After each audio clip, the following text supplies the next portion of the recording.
इसके बारे में एरीज इक्वेशन में जब हम जो इस इक्वेशन में अगर हम कैटलिस्ट यूज करेंगे, क्या करेंगे यूज कैटलिस्ट, वही यूज ऑफ कैटलिस्ट, मगर टेम्परेचर क्या रखेंगे सेम, ठीक है ना।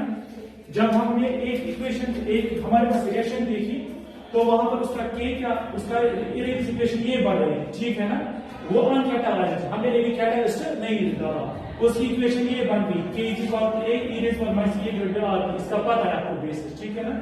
अब जब मैंने इसी रिएक्शन में कैटलिस्ट डाला, क्या डाला, तो उसकी रेट ऑफ रिएक्शन चेंज हो जाएगी ना, रेट कांस्टेंट भी चेंज हो गया, हम मानते उसका रेट कांस्टेंट हो गया K dash into a e raise power minus a divided by R. अब ये डैश मैंने क्यों डाला, इससे हमारा डिस्टिंग्विश हो जाएगा कि ये कैटालाइजर है, ये क्या है कैटालाइजर है, और ये वाली ऊपर वाली क्या है अनकैटालाइज्ड। एक ही रिएक्शन है, एक में मैंने कैटलिस्ट नहीं डाला, पहले नहीं डाला, देखा रेट ऑफ रिएक्शन क्या बनी, उसके बाद कैटलिस्ट डाला, उसके बाद देखिए रेट ऑफ रिएक्शन क्या बनी, तो हमारी दो इक्वेशंस बन गई, ठीक है ना। आपको मैं बताऊं कैटलिस्ट क्या करता है, कैटलिस्ट एक्टिवेशन एनर्जी कम करता है, या जब एक्टिवेशन एनर्जी कम हो जाएगा तो रेट ऑफ रिएक्शन बढ़ जाएगी ना, क्यों। अब यहाँ पे मैंने ग्राफ से दिखाया, यहाँ पर ये मेरी एनर्जी ऑफ रिएक्टेंट्स है, ठीक है ना, तो इसको ये खुद प्रोडक्ट्स में ट्रांसफॉर्म नहीं हो रही, तो मुझे इसको इतनी एनर्जी सप्लाई करनी पड़ेगी, यहां तक पहुंचाना पड़ेगा, तो ये पहुंच जाएगी इसकी थ्रेशोल्ड एनर्जी है ना, इसकी एनर्जी ऑफ थ्रेशोल्ड। तो यहाँ एनर्जी से यहां तक जब इसको सप्लाई करूंगा उसी को बोलते हैं एक्टिवेशन एनर्जी। जब इसको इतना एक्टिवेशन मिलेगा तब ये ट्रांसफर हो जाएगा प्रोडक्ट्स में, मगर जब कैटलिस्ट डालते हैं ना, कैटलिस्ट इसकी एक्टिवेशन एनर्जी कम करता है, अब इसको इतनी एनर्जी देनी है, ये कन्वर्ट हो जाएगा प्रोडक्ट्स में, समझ में आया। तो कैटलिस्ट क्या करता है, रेट ऑफ रिएक्शन को करता है इंक्रीज, मगर क्यों करता है, क्योंकि वो एक्टिवेशन एनर्जी डिक्रीज करता है, समझ में आया। वो इसका एक्टिवेशन एनर्जी ये मैंने लिखा, इसीलिए मैंने लिखा ये जब मैंने इसके कैटलिस्ट डाला तो इसका एक्टिवेशन एनर्जी बन गया ये, समझ में आया। तो इसकी एक्टिवेशन एनर्जी बस अब इतनी है, ई डैश मैंने लिखा, मतलब अनकैटालाइज्ड थी तो इसकी एक्टिवेशन एनर्जी बहुत ज्यादा थी इतनी, तो वही मैंने लिखा, इसको मैं मानता हूं ई, ठीक है ना, अनकैटालाइज्ड। ये कर्व आ रहा है ये किसका है, अनकैटालाइज्ड रिएक्शन का, और ये जो नीचे ड्रॉप हो गया ये किसका है, कैटालाइज्ड रिएक्शन का। समझ में आया कैटलिस्ट क्या करता है, सिंपल बात है, कैटलिस्ट करता है एक्टिवेशन एनर्जी डिक्रीज, जब एक्टिवेशन एनर्जी डिक्रीज होती है तो प्रोडक्ट्स में जल्दी जल्दी कन्वर्ट होते हैं, तो रेट ऑफ रिएक्शन बढ़ती है खुद ब खुद, समझ में आया। अब मैंने ये दो इक्वेशन बनाई ना, मैं करूंगा दोनों को डिवाइड, कैटालाइजर को करूंगा अनकैटालाइज्ड डिवाइड, वहां पर देखेंगे क्या फॉर्म बन जाएगी। मैंने लिखा ये इक्वेशन, इस इक्वेशन को किया, ये वाली इक्वेशन ऊपर वाली इक्वेशन डिवाइड, वही मैंने लिखा K dash by K is equal to a e raise power minus e a dash by r t divide by a e raise power minus e divide by r t, ठीक है ना। अब आपको पता है ये डैश क्या है, कैटालाइजर। अब देखो a और a हो गया कैंसिल, वहां क्या बच गया K dash by K is equal to e raise power, अब ये e raise power minus e a dash by r t e a dash by r t। अब इसको डिवाइड में, जब ये डिवाइड में ऊपर करेंगे ये इसको मल्टीप्लाई में बन जाएगा, मगर ये माइनस में जब ऊपर करेंगे तो प्लस में बन जाएगा, तो ये into plus e a divide by r t, समझ में आया। अब देखो K dash by K is equal to e raise power, जब बेसिस होती है सेम, पावर्स क्या होते हैं ऐड, वही मैंने किया, पावर्स होती है ऐड, बेस है सेम e, तो ये बन गया minus e a by r t plus e a divide by r t, ठीक है। अब देखो इसमें भी आती है, इसमें भी आती है, मैंने इसको कॉमन निकाला, यहाँ पर 1 बाय r t निकाल, वहां क्या बच गया minus e a dash plus e a बच, ठीक है ना। अब देखो e a ये जो माइनस वाला वो बाद में लिखते हैं, प्लस वाला पहले लिखते हैं, वही मैंने किया, मैंने इसको यहाँ पर रीअरेंज किया, वही ये वाला लिखा यहाँ पर, ये वाला लिखा यहाँ पर इस स्टेप में, तो वही बन गया K dash by K is equal to e raise power 1 by r t, और ब्रैकेट में ये e a लिखा पहले और उसके बाद लिखा e a डैश, ठीक है ना। अब ये इसको डिवाइड में, इसको अब आया यहाँ पर डिवाइड में दूसरे स्टेप में, ये बन गया K dash by K is equal to e a divide by e a dash, अब ये r इसको आया डिवाइड में, ठीक है ना। अब जब लॉन होता है, लॉन जब इज इक्वल के यहाँ जब वो e बनता है, जब e को वापस लॉन बन जाएगा वापस, अब ये e है ना, ये मैंने वापस आया, ये बन गया ना लॉन, तो e को मैंने वापस आया, बन गया लॉन के डैश बाय के, यहाँ क्या बचा मेरा e a minus e dash by r, समझ में आया। अब यहाँ पर ध्यान दे दो, अब लॉन किसके बराबर होता है, लॉन होता है बराबर 2.303 लॉग के बराबर होता है ना। अब मैंने यहाँ पर लॉन के बदले 2.303 लॉग के dash by K is equal to ये वाला वापस e a minus e a dash by r t, ठीक है। अब देखो ये 2.303 इसको मल्टीप्लिकेशन में, इसको यहाँ ये डिवाइड में आ जाएगा ना, तो ये मेरी क्या है इसकी फाइनल फॉर्म। कब? जब कैटलिस्ट यूज किया जाता है तो उस वक्त इरेगुलर इक्वेशन क्या बन जाती है, ठीक है ना। अब एक क्वेश्चन लिखो, इंपॉर्टेंट क्वेश्चन है, प्रीवियस ईयर क्वेश्चन है, ठीक है ना, प्रीवियस ईयर क्वेश्चन लिखिए।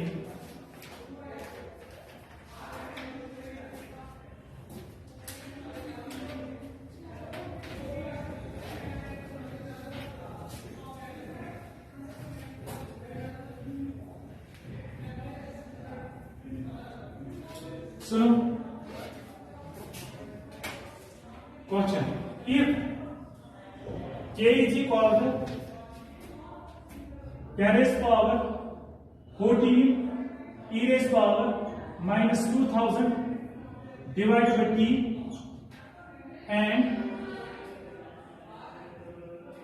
k2 is equal to 10 raised power 15 e raised power minus 1000 divided by t. Find the temperature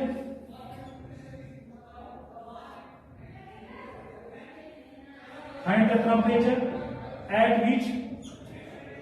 which K1 is equal to K2. Question क्या बोल रहा है? इससे हमें दो इक्वेशन दी है। क्या दी है? दो इक्वेशन। वही से एक के दिया है, इसको K1 इसको बोलेंगे हम, K1 दिया है, उस वक्त दिया उसका एरिज इक्वेशन बना के 10 raised power 14 e raised power वो इसका फॉर्म निकला है। फिर दूसरे इक्वेशन दिए हैं, उसका है 10 raised power minus 10 raised power 15 e raised power, ये इसका फॉर्म है। आपको बोल रहा है हमें वो टेम्परेचर बता दो जिसमें K1 होगा बराबर किसको? K2 को, ठीक है। K1 अगर बराबर है K2 को तो हमें वो टेम्परेचर बता दो। इंपॉर्टेंट क्वेश्चन है, पूछा गया है बार बार ये क्वेश्चन। आप देख लेना प्रोग्री 2015 में ये क्वेश्चन आया है नीट में, और CSIR नेट में भी ये पूछा गया है 2017 में यही क्वेश्चन। अब देखो इसको सॉल्व किस तरह करते हैं, इसका सॉल्यूशन। अब ध्यान दो, ये वही से मुझे बोल रहे हैं कि K1 किसके बराबर है? K1 बराबर है K2 के बराबर। अब K1 इसके बराबर है, K2 इसके बराबर, दोनों बराबर इक्वेशन है। तो क्या K1 किसके बराबर है? 10 raised power 14 e raised power minus 2000 divided by t is equal to 10 raised power 15 e raised power minus 1000 divided by t, ठीक है ना। हमें टेम्परेचर बोलना है, कब? वो टेम्परेचर बोलना है जहां पर ये बराबर होंगे, ठीक है ना। अब देखो यहां पर क्या मैं इसको इस तरह लिख सकता हूं, 10 raised power 14 e raised power minus 2000 divided by t is equal, क्या मैं 10 raised power 15 को इस तरह लिख सकता हूं, 10 raised power 14 into 10 raised power plus 1, वही हुआ ना 10 raised power 15 वापस, is equal to e raised power minus 1000 divided by t, ठीक है। अब देखो 10 raised power 14 और 10 raised power 14 हो गया कैंसर, क्यों? ये इज इक्वल टू यहाँ, जब यहाँ लाऊंगा नीचे डिवाइड में बच जाएगा, तो नीचे वाला उधर वाला हो गया ना खत्म। तो वहां क्या बचा मेरा? यहाँ बचा मेरा e raised power minus 2000 divided by t is equal to 10 into e raised power minus 1000 divided by t, यही है ना। अब देखो यहां पर, अब ये देखो ये इसको ये 10 को ये मल्टीप्लिकेशन में है ना, इसको मैं करता हूं, अगर मैं यहां तो ये क्या बन जाएगा? डिवाइड में, तो ये बन जाएगा e raised power minus 2000 divided by t divided by e raised power minus 1000 divided by t is equal to 10। इसको बोलो गवर सर को। अब जरा यहां ध्यान दे दो, इसके बाद क्या हो जाएगा? अब देखो ये डिवाइड में है, अगर मैं इसको ऊपर करता हूं ये क्या बन जाएगा? मल्टीप्लिकेशन में बन जाएगा ना। तो ये क्या बन गया? e raised power minus 2000 divided by t, जब इसको ऊपर आया तो ये बन गया मल्टीप्लिकेशन में, और ये क्या बन गया? प्लस बन गया, e raised power plus 1000 divided by t is equal to 10 के बराबर। समझ में आया यहां तक?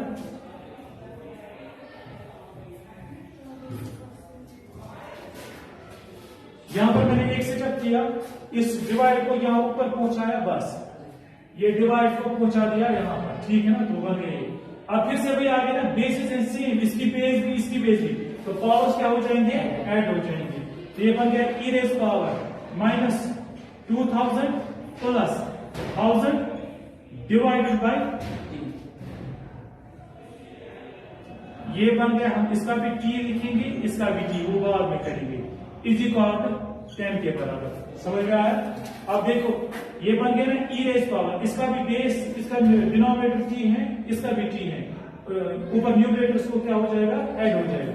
तो इसके बाद एक ही लगेगा, ये बन गया माइनस 2000 और plus 1000, minus 2000 plus 1000 divided by T is equal to 10। समझ में आया यहाँ पर? अब देखो माइनस 2000 को निकालेंगे, वहां क्या बन गया, 1000 बन गया। तो अगर e raise power minus 1000 divided by T is equal to 10, ठीक है ना। अब इसको करेंगे apply ln on both sides,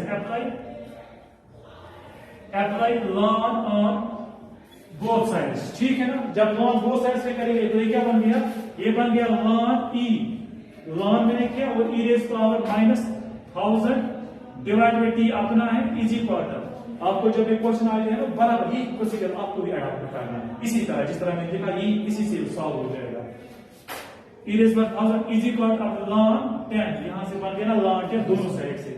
अब देखो ln और e कैंसिल हो जाता है, ln और e, ln e, ये असल ln e है, ln e और e हो गया कैंसिल, तो यहां क्या बचा मेरा 1000 divided by t is equal to ln 10, ठीक है ना। ln e मैंने अप्लाई किया, यहां से भी ln e, यहां से भी ln e, ln e और ln e और e कैंसिल हो जाता है, ठीक है, ये आपस में कैंसिल हो जाते हैं। तो यहां पर बचा मेरा क्या 1000 डिवाइडेड बाय t, और यहां पर आया मेरा ln e 10, ठीक है ना।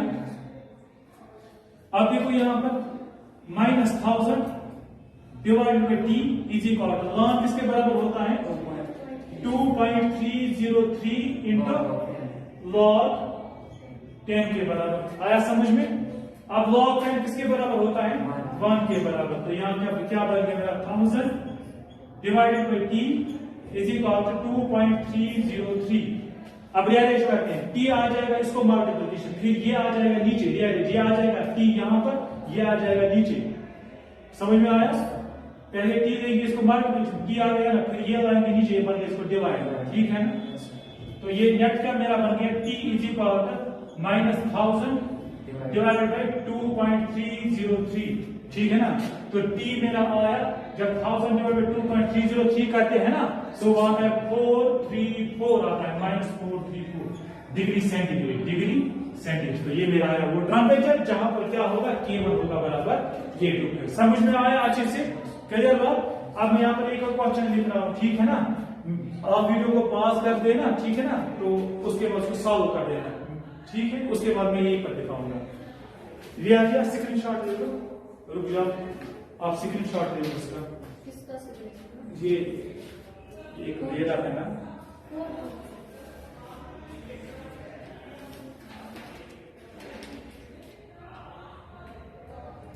हो गया। जरा एक और क्वेश्चन लिखो, ये K1 is equal to 10 raise power 16 minus 1000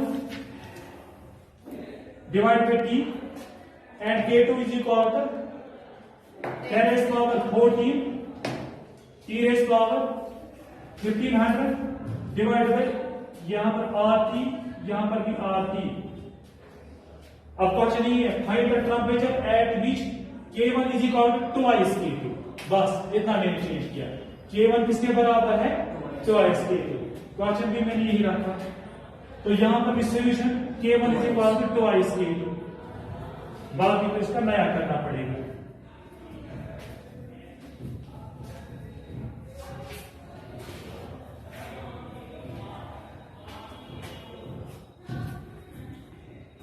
question आया दूसरा समझ में, सिर्फ मैंने वैल्यूज की, K1 बोल रहा है 10 raise power 16 e raise power minus 1000 divide by RT, और K2 बोल रहा है 10 raise power 14 e raise power minus 1500 divide by RT। आपको बोलना है find the temperature at which K1 is equal to twice K2, K1 is equal to twice K2। Question मुझे ये दे रहा है, ठीक है ना। कैसे करेंगे सॉल्व, जरा देखो, K1 किसके बराबर है, 10 raise power 16 e raise power minus 1000 divide by R T is equal, अब ये ट्वाइस है ना, ये किसके ट्वाइस है, ट्वाइस 10⁻14, ठीक है ना, into e⁻−1500 divide by R T. यहां तक आया समझ में केस कैसे मैंने बनाया। अब देखो इस 16 को मैं पहले सुप्रिट करूंगा, मैं 16 को इस तरह लिख सकता हूं 10⁻14 इंटू 10⁻+2, ये एक ही बात हुआ ना। इसके बाद क्या है, इसका e⁻−1000 divided by R T is equal to twice 10⁻+14 into e⁻−1500 divide by R T, ठीक है। अब देखो 10⁻+14 और 10⁻+14 हो गया कैंसल, ठीक है। तो यहां क्या बचा मेरा 10⁻+2 e⁻−1000 divided by R T is equal to 2 times e⁻−1500 divide by R T, ठीक है ना। अब देखो ये 10⁻+2 ये हुआ ना 100, 10⁻+2 हुआ ना 100, तो इसके बाद मैं क्या लिखूंगा, यहाँ पर 100 लिखूंगा, ठीक है। अब देखो यहाँ पर मैं रीअरेंज कर रहा हूं, ये 100 इसको मल्टीप्लिकेशन में है, इसको मैं यहाँ लाता हूं डिवाइड में, ये बन जाएगा इसको डिवाइड में, और ये इसको मल्टीप्लिकेशन में, इसको मैं यहाँ ये इसको बन जाएगा डिवाइड में, समझ में आया। तो ये अपना मेरा है e⁻−1000 divide by R T, और ये ई मैंने लाया इसको divide by e⁻−1500 divide by R T is equal, यहां क्या बचा मेरा 2, अब ये 100 मैंने इसको लिया डिवाइड, ये बन गया 100, समझ में आया बेटे। अब देखो 2 1 2 250 तो क्या निकला 1/50। अब ये डिवाइड में इसको ऊपर करेंगे, तो ये क्या बन गया मेरा e⁻−1000 divide by R T multiply अब ये ऊपर करके बन गया +1500 डिवाइड बाय आर टी, समझ में आया, इज इक्वल टू 1/50। क्लियर बात यहां पर। अब वही आ गया बेसिस एंड सी पावर्स क्या हो जाएंगे, ऐड हो जाएंगे, ये बन गया e⁻−100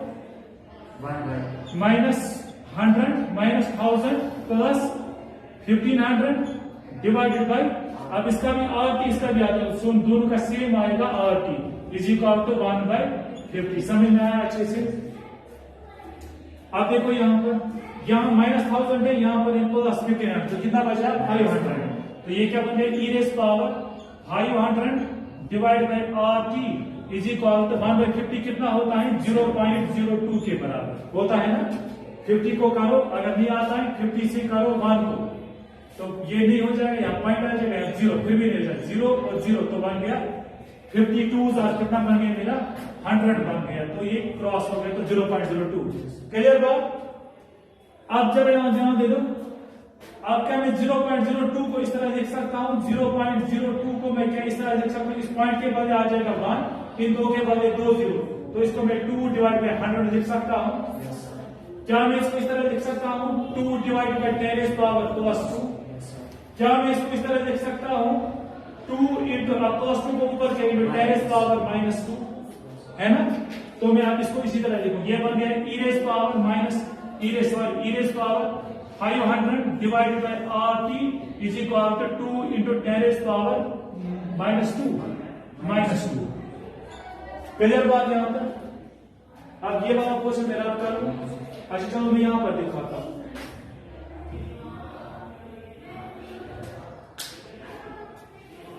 जरा ये ध्यान दे दो। अब देखो इसको भी apply ln on both sides, apply ln on both sides. तो ये क्या बन गया मेरा यहां पर, ये बन गया ln e⁻500 divide by R T is equal to, यहां पर भी लॉन करेंगे तो ये बन गया लॉन 2 इंटू 10⁻−2, ये आ गया ना बेटे। अब देखो लॉन और ई कैंसिल हो गया, ठीक है ना, तो वहां क्या बचा मेरा 500 divide by R T is equal to, अब लॉन 2 इंटू 10⁻−2, ये आया ना। अब लॉन किसके बराबर होता है 2.303 लॉग के बराबर, तो ये बन गया 500 divide by R T into is equal to 2.303 2 into 10 raised power minus 2 के बराबर। Sorry log 2 into 10 raised power minus 2 के बराबर। क्लियर बात? अब ये 2.30 इसको मल्टीप्लिकेशन में, इसको क्या लाएंगे? डिवाइड। ये बन गया 500 divide by RT into 2.303 is equal to log 2 into 10 raised power minus 2। ठीक है, जरा इसका शॉर्ट ले लो, मैं यहां पर इसको और सॉल्व कर, इसका शॉर्ट ले लो।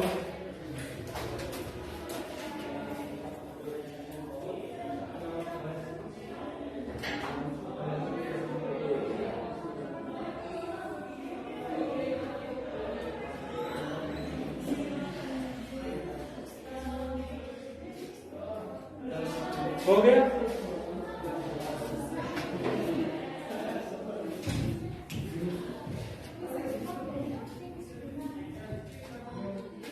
जरा जरा सुनो, ये बन गया यहां पर 500 डिवाइडेड बाय RT 2.303 log 2। अब यहां पर ये बन गया यहां पर log m into log n, है ना? log m into log n की जगह log m plus log n, ये बन गया मेरा log 2 plus log 10 raised power minus 2। ठीक है, अब देखो ये बन गया मेरा 500 divided by RT into 2.303 is equal to log 2 किसके बराबर होता है? 0.3010 इंटू प्लस, अब ये log m rays power n बन गया। ठीक है ना, ये बन गया था -2 इंटू log 10।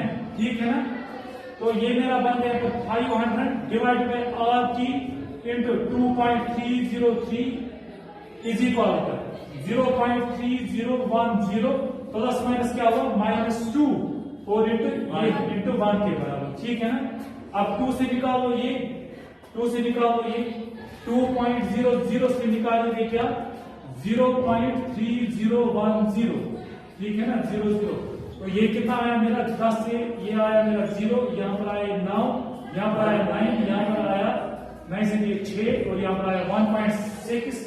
तो ये बन गया 500 divide by RT into 2.303 is equal to कितना आया?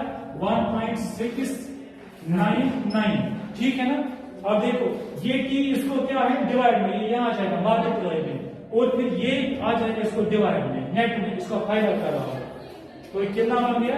ये बन गया 500 डिवाइडेड बाय R का वैल्यू कितना होता है? 8.31 इंटू, और अपना यहाँ पर है 2.303, और ये वैल्यू भी आया इसको जो 1.699 इज इक्वल टू यहाँ पर 3 मेरा निकला। ठीक है ना,